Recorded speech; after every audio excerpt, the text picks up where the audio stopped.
रक्ताम्भोरुह दर्पभञ्जन महासौन्दर्यनेत्रद्वयम्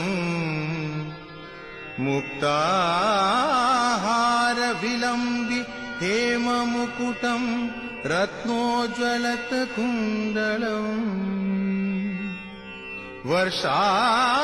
वर्षामेघसमान नीलवपुषम् ग्रैवेयहारान्वितम् पार्श्वे चक्रधरम् प्रसन्नवदनम्